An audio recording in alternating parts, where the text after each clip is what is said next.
Market எக்ஸ்பர்ட்ஸுடன் enrich money investor awareness conclave April 25. டிக்கெட்டை இன்றே book செய்யுங்கள்.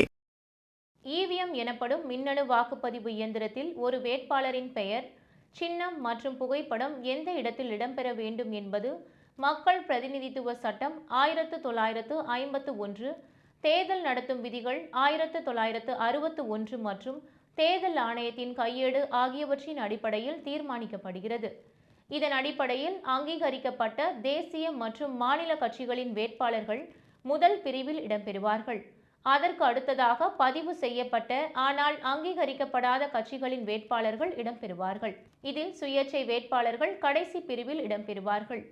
தேர்தல் நடத்தும் அதிகாரி ஒவ்வொரு பிரிவிலும் உள்ள பெயரை தமிழ் அகரவரிசைப்படி அடுக்கி எண்களை ஒதுக்குவர். பெயருக்கு முன்னால் உள்ள டாக்டர் அல்லது பேராசிரியர் போன்ற பட்டங்கள் மற்றும் இனிஷியல் எனப்படும் முன்னெழுத்துக்கள் கணக்கில் கொள்ளப்படாது. ஒரு வாக்குப்பதிவு இயந்திரத்தில் அதிகபட்சமாக நோட்டா உட்பட 16 வேட்பாளர்கள் இடம்பெறலாம். வேட்பாளர்களின் எண்ணிக்கை 16ஐ தாண்டினால் இரண்டாவது இயந்திரம் அதனுடன் இணைக்கப்படும்.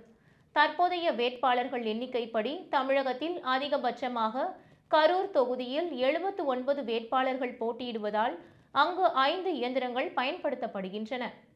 வாக்குப்பதிவு இயந்திரத்தில் முதல் வரிசையில் பெயர் இடம்பெறுவது வேட்பாளர்களுக்கு சாதகமாக அமையும் என்ற கருத்து வேட்பாளர்கள் மற்றும் அரசியல் கட்சிகளிடம் பொதுவாக நிலவுகிறது.